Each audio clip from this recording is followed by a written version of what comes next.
सभी साथियों को मकर संक्रांति की बहुत बहुत शुभकामनाएं। मकर संक्रांति सनातन धर्म का अत्यंत पावन पर्व है।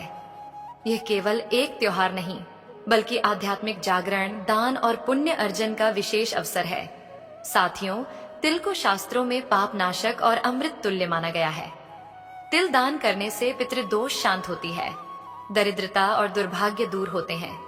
शास्त्रों में वर्णन है कि जो व्यक्ति मकर संक्रांति की कथा श्रद्धा से सुनता है, उसे अनजाने में किए गए दोषों से मुक्ति मिलती है और धर्मराज और सूर्यदेव की कृपा प्राप्त होती है।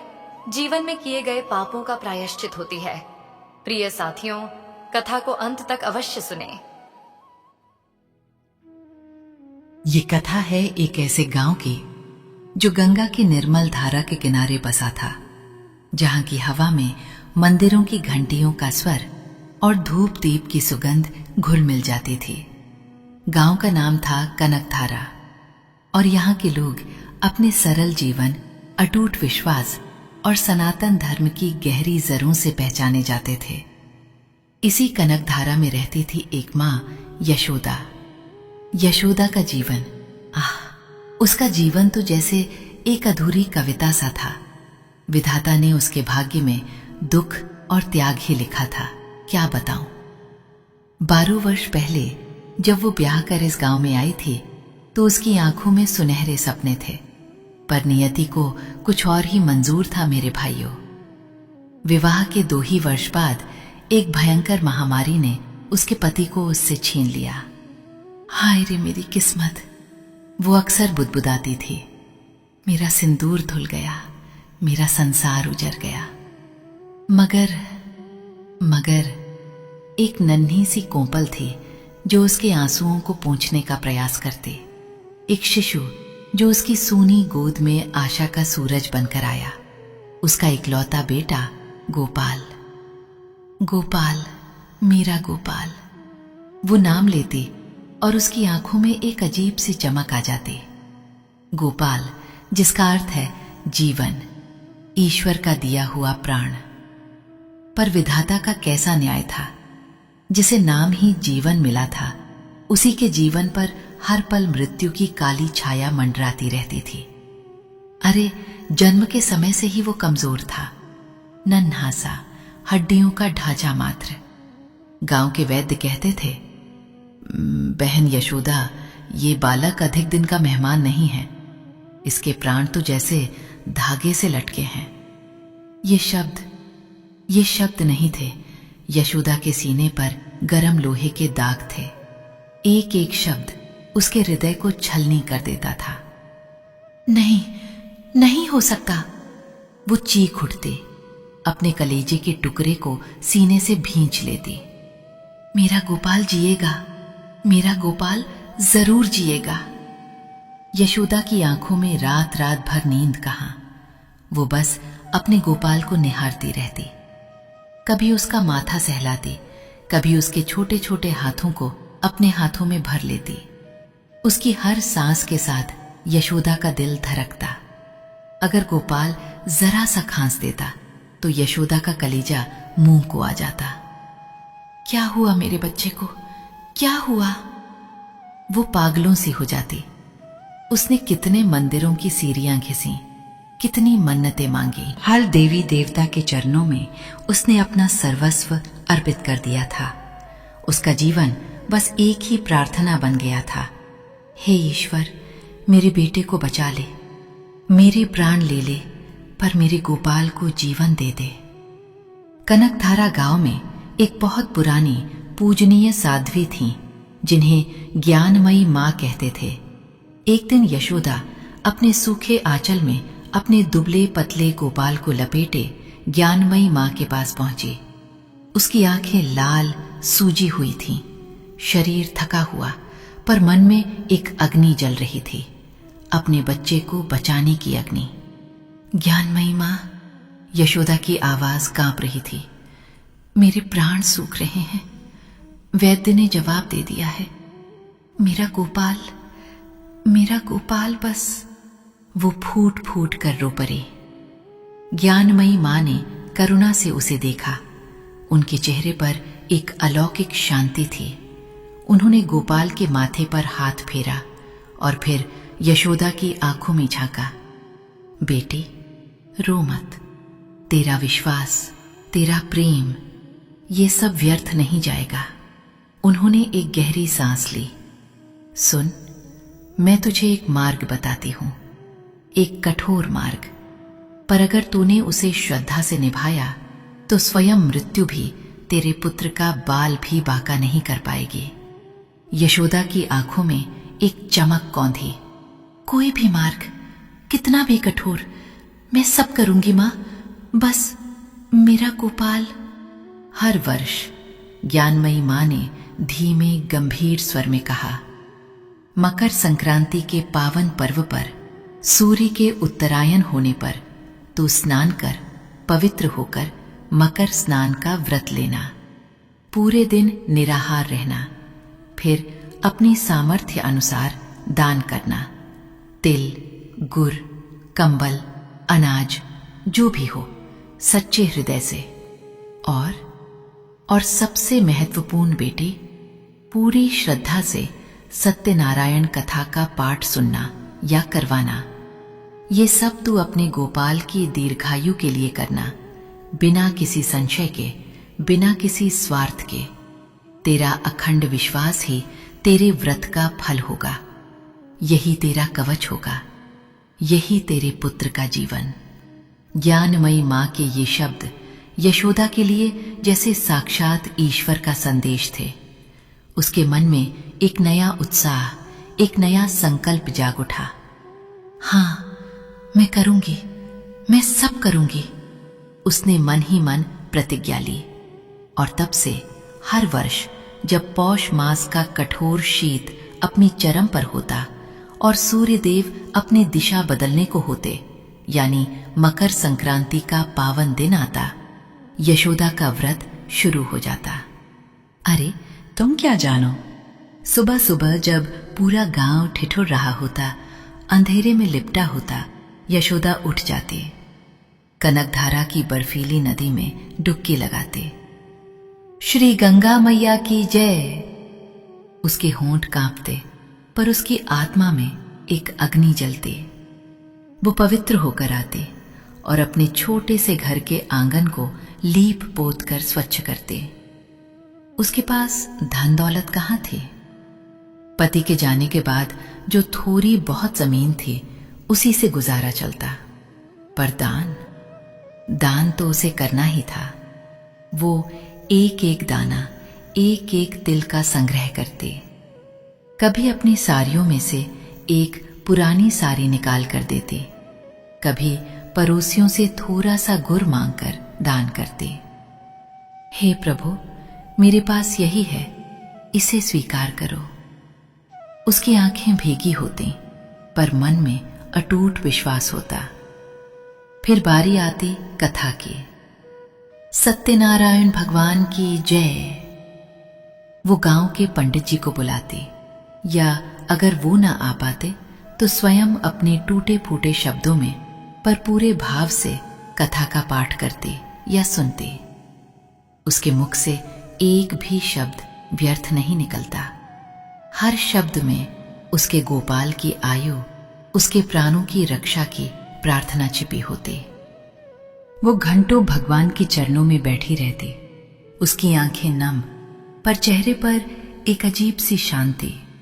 और चमत्कार देखो, जैसे जैसे साल बीतते गए, गोपाल जो कभी इतना कमजोर था कि लगता था एक हवा का झोंका उसे उड़ा ले जाएगा, धीरे धीरे मजबूत होने लगा।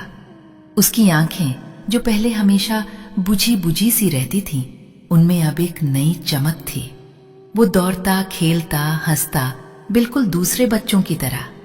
गांव वाले अचंभित थे। अरे, ये तो वही बालक है जिसे वैद्य ने मरणासन्न घोषित कर दिया था। वे यशोदा की श्रद्धा को प्रणाम करते, उसकी भक्ति की मिसाल देते। देखो तो, मां की तपस्या ने तो मौत को भी झुका दिया। 10 वर्ष बीत गए, 10 मकर संक्रांतियां। 10 वर्षों तक यशोदा ने एक भी व्रत नहीं छोड़ा, एक भी दान छोटा नहीं समझा, एक भी कथा का क्षण उसकी श्रद्धा से विमुख नहीं हुआ। गोपाल अब 11 वर्ष का था, एक हंसता खेलता चंचल बालक। उसकी आवाज से घर गूंज उठता था। यशोदा का जीवन अब सुख से भर गया था, पर उसके मन में वो डर कभी पूरी तरह से गया नहीं था। कहीं कहीं फिर से वो कांप उठती, इसलिए उसका विश्वास और गहरा होता गया।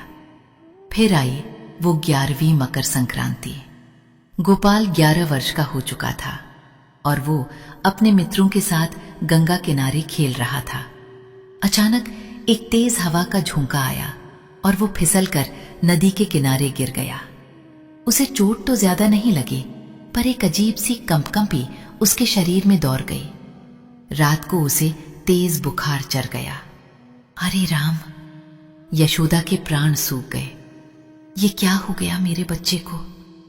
उसने सारे जतन किए, गर्म पानी की पट्टियां, देसी दवाएं, पर गोपाल का बुखार उतरने का नाम ही नहीं ले रहा था। उसका शरीर आग की तरह जल रहा था। गांव के वैद्य आए। उन्होंने गोपाल को देखा और उनके चेहरे पर चिंता की लकीरें उभर आईं। यशोदा बहन, मैं क्या कहूं? लगता है इस बालक की आयु पूरी हो चली है। मैंने जीवन में बहुत रोगी देखे हैं, पर इसके लक्षण अच्छे नहीं हैं। अब तो बस ईश्वर ही मालिक है। वैद्य ने अपनी पोटली उठाई और चले गए। यशोदा के पैरों तले जमीन खिसक गई। नहीं, ये नहीं हो सकता। उसकी आंखें पथरा गईं, पर उसके अंदर कहीं से एक दृढ़ निश्चय जागा। नहीं, वैद्य कुछ नहीं जानते। मेरी तपस्या, मेरा व्रत, मेरा विश्वास, वो खाली नहीं जा सकता। मेरा गोपाल ऐसे नहीं मर सकता। अगले दिन ही मकर संक्रांति थी। गोपाल की हालत और बिगड़ गई थी। वो बेहोश पड़ा था, सांसें धीरे धीरे चल रही थीं। यशोदा की आंखों से आंसुओं की धारा बह रही थी, पर उसके होठों पर भगवान का नाम था। प्रभु, मेरे गोपाल को बचा लो, मेरा विश्वास मत तोड़ो। सुबह के 4 बजे थे। कड़ाके की ठंड थी। यशोदा ने थरथराते हाथों से गंगा में स्नान किया। उसके मन में एक ही विचार था, आज मुझे अपना व्रत पहले से भी अधिक श्रद्धा से करना है। वो गीले वस्त्रों में ही घर लौटी और पूजा की तैयारी में लग गई। एक तरफ उसका बेटा मृत्युशैया पर पड़ा था, दूसरी ओर वो अपने हाथों से तिल और गुड़ के लड्डू बना रही थी। दान के लिए अनाज निकाल रही थी। उसके आंसू गरम लड्डुओं पर गिर रहे थे, पर उसके हाथ नहीं रुक रहे थे। गांव के पंडित जी आए। उन्हें गोपाल की हालत पता थी, इसलिए वे भी उदास थे। यशोदा ने उनसे कथा कहने का अनुरोध किया। पंडित जी, मेरे पास धन नहीं है, पर मेरी श्रद्धा है। आज मेरी कथा को और अधिक भाव से कहिएगा पंडित जी। मेरा गोपाल ठीक हो जाएगा, मैं जानती हूं। पंडित जी ने देखा यशोदा के चेहरे पर एक अजीब सी अलौकिक शक्ति थी। वो रो रही थी, पर उसकी आंखों में कोई भय नहीं था, सिर्फ अटूट विश्वास था। पंडित जी ने सत्यनारायण कथा का पाठ शुरू किया। बोलिए श्री सत्यनारायण भगवान की जय। और इधर जब यशोदा कथा सुन रही थी, उधर एक और घटना घट रही थी मेरे भाइयों।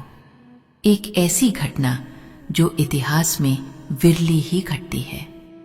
गोपाल, जो अपने बिस्तर पर जीवन और मृत्यु के बीच झूल रहा था, उसकी सांसें बहुत धीमी हो गई थीं।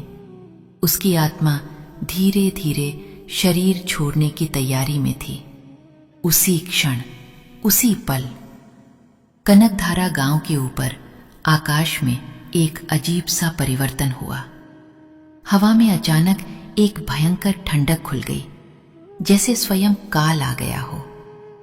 गांव के कुछ वृद्ध, जिनकी आध्यात्मिक आंखें खुली थीं, वे कांप उठे।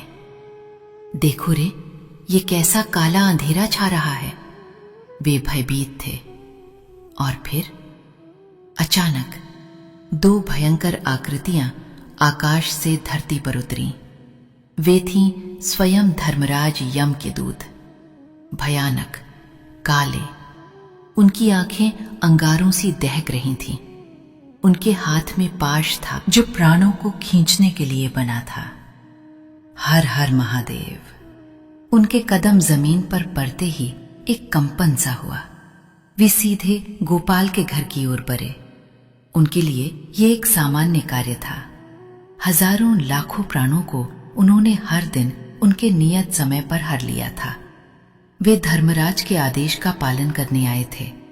गोपाल की आयु आज पूर्ण हो चुकी थी। वे गोपाल के बिस्तर के पास पहुंचे। गोपाल का नन्हा सा शरीर बेजान पड़ा था। उसकी आंखें अध खुली थीं और उनमें एक अजीब सी चमक थी, भय की या शायद अंतिम विदाई की। दूतों ने अपना पाश उठाया, गोपाल की आत्मा को खींचने के लिए तैयार हुए। रुको! एक गगनभेदी आवाज, एक ऐसी गर्जना जिसने समस्त ब्रह्मांड को हिला दिया। क्या? दूतों के हाथ जहां थे वहीं ठिठक गए। उनके भीतर भय समा गया। ये आवाज किसकी थी? इतनी प्रबल, इतनी शक्तिशाली। आकाश में एक तेज प्रकाश पुंज फैला। वो प्रकाश इतना दिव्य था कि दूतों की आंखें चौंधी आ गईं और उस प्रकाश के बीच से एक तेजस्वी आकृति प्रकट हुई। उनके सिर पर स्वर्ण मुकुट, हाथों में दंड और नेत्रों में त्रिभुवन का न्याय। अरे, वे तो स्वयं धर्मराज थे। जय धर्मराज प्रभु की। दूतों ने सिर झुका लिया। प्रभु, दूतों ने कांपते हुए कहा, हमने आपका ही आदेश पालन करने के लिए आए थे। इस बालक गोपाल की आयु आज पूर्ण हो चुकी है। नियति के विधान अनुसार हमें इसके प्राण हरने हैं। धर्मराज की आंखों में एक अजीब सा भाव था, न्याय का, पर उसमें करुणा का अंश भी था।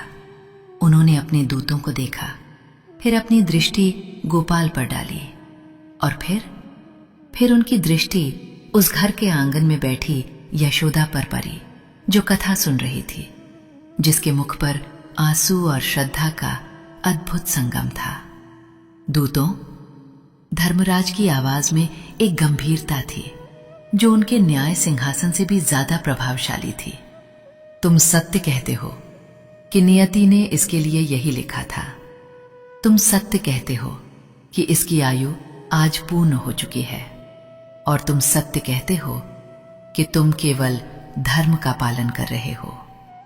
दूतों ने सिर उठाया, आशा में कि अब उन्हें आदेश मिलेगा, किंतु धर्मराज की आवाज अब और बुलंद हुई, जैसे आकाश में बादल गरज रहे हों। किंतु आज तुम नियति को टालोगे। आज तुम मेरे आदेश का पालन नहीं करोगे। आज इस बालक के प्राण नहीं हरे जाएंगे। दूत अचंभित रह गए। प्रभु, ये आप क्या कह रहे हैं? नियति का विधान भला कैसे बदल सकता है? आपके ही आदेश से चलता है सारा संसार। आपने ही तो कर्म और फल का सिद्धांत स्थापित किया है। धर्मराज मुस्कुराए, एक ऐसी मुस्कान जो ज्ञान और करुणा से भरी थी। दूतों, तुम सिर्फ नियमों को जानते हो, तुम सिर्फ विधान को जानते हो, पर तुम उस शक्ति को नहीं जानते जो इन नियमों को भी अपने अटूट विश्वास से झुका देती है। तुम उस प्रेम को नहीं जानते जो मेरे जैसे नियामक को भी विवश कर देता है। उन्होंने अपनी उंगली यशोदा की ओर उठाई, जो अपने आंचल से आंसू पूछते हुए पंडित जी के हर शब्द को अपने हृदय में उतार रही थी। देखो उसे, उस मां को देखो, उसके तप को देखो, उसके निस्वार्थ प्रेम को देखो। हर वर्ष, हर मकर संक्रांति पर उसने निराहार रहकर अपनी एक एक पाई दान करके, हर कष्ट सहकर अपने इस पुत्र की लंबी आयु के लिए प्रार्थना की है। उसके एक एक शब्द में, उसके एक एक आंसू में, उसके एक एक दान में मेरे लिए, उस परम पिता परमात्मा के लिए इतना अटूट विश्वास, इतनी अखंड श्रद्धा भरी है कि आज उस श्रद्धा ने मृत्यु को भी रोक दिया है। धर्मराज की आंखों में एक अद्भुत तेज था। मां की श्रद्धा, मां का प्रेम, मां का त्याग, ये केवल भावनाएं नहीं है दूतों, ये ब्रह्मांड की सबसे बड़ी शक्ति है। ये वो शक्ति है जिसके सामने स्वयं काल भी नतमस्तक हो जाता है। ये वो शक्ति है जो मेरे न्याय के तराजू को भी झुका देती है। और फिर उन्होंने वो अमर वाक्य कहे जो युगों युगों तक एक सत्य बन गए। मां की श्रद्धा ने आज मृत्यु को भी रोक दिया है। दूतों ने ये सुना और उनके भीतर का सारा अहंकार, सारा नियमनिष्ठ भाव पिघल गया। वे समझ गए, वे नतमस्तक हो गए उस मां की अद्भुत श्रद्धा के सामने। जैसी आपकी आज्ञा प्रभु, उन्होंने कहा, और एक पल में वे अदृश्य हो गए। धर्मराज भी एक मुस्कान छोड़ते हुए उसी दिव्य प्रकाश में विलीन हो गए। इधर पंडित जी ने कथा समाप्त की। सत्यनारायण भगवान की जय। यशोदा ने अपनी आंखें खोली।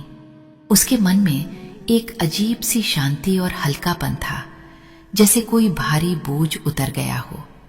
वो धीरे से उठी और अपनी गोपाल के पास आई। उसने देखा, अरे ये क्या? गोपाल की आंखें धीरे धीरे खुल रही थीं। उसका शरीर जो कुछ देर पहले आग की तरह तप रहा था, अब ठंडा पड़ रहा था। उसका चेहरा जो पीला और निस्तेज हो गया था, उस पर एक हल्की सी लाली छा रही थी। मां, गोपाल ने धीमी आवाज में पुकारा। गोपाल? यशोदा के मुख से एक चीख निकली, पर वो चीख भय की नहीं, असीम आनंद की थी। उसके आंसू थम नहीं रहे थे। वो अपने बेटे के सिर को अपने हाथों में भरकर रोने लगी, पर अब उसके आंसू गर्म नहीं थे, वे शीतलता और कृतज्ञता के आंसू थे। मेरा बच्चा, मेरा गोपाल। गांव के लोग भी इकट्ठा हो गए थे। उन्होंने देखा गोपाल को उठते हुए, उसकी आंखों में जीवन की चमक लौटते हुए। वे सब हतप्रभ थे। वैद्य जो उसे मरा हुआ मानकर चला गया था, जब वापस आया तो उसने गोपाल को हंसते खेलते देखा। चमत्कार! ये तो साक्षात चमत्कार है। मैंने जीवन में कभी ऐसा नहीं देखा। ये तो मां की श्रद्धा का प्रताप है। और तब से गोपाल कभी बीमार नहीं पड़ा। वो स्वस्थ, बलवान और दीर्घायु हुआ। वो बड़ा होकर एक धर्मात्मा पुरुष बना, जिसने अपनी मां के त्याग और ईश्वर की कृपा को कभी नहीं भुलाया। उसने जीवन भर अपनी मां की सेवा की और उस गांव में यशोदा की कथा अमर हो गई। हर मकर संक्रांति पर कनकधारा गांव में यशोदा की कथा सुनाई जाती और हर कोई उस मां के अटूट विश्वास को प्रणाम करता, जिसने अपनी श्रद्धा से स्वयं मृत्यु को भी झुकने पर विवश कर दिया था। सच ही कहा है, इस संसार में मां की श्रद्धा से बड़ा कोई बल नहीं, उसके प्रेम से बड़ी कोई तपस्या नहीं, और उसके निस्वार्थ कर्म से बड़ा कोई पुण्य नहीं। ये कथा आज भी हम सबको यही सिखाती है मेरे भाइयों, कि श्रद्धा हो तो ऐसी हो, मां का हृदय हो तो ऐसा हो, और विश्वास हो तो ऐसा हो जो स्वयं काल को भी पराजित कर दे। बोलिए श्री सत्यनारायण भगवान की जय। मां यशोदा की जय। प्रिय साथियों, इस वीडियो में मकर संक्रांति की पावन व्रत कथा यहीं पर समापन होती है। हम कामना करते हैं कि भगवान सूर्यदेव, धर्मराज यम की कृपा आप सभी पर बनी रहे। जय सूर्यदेव। मां यशोदा की जय।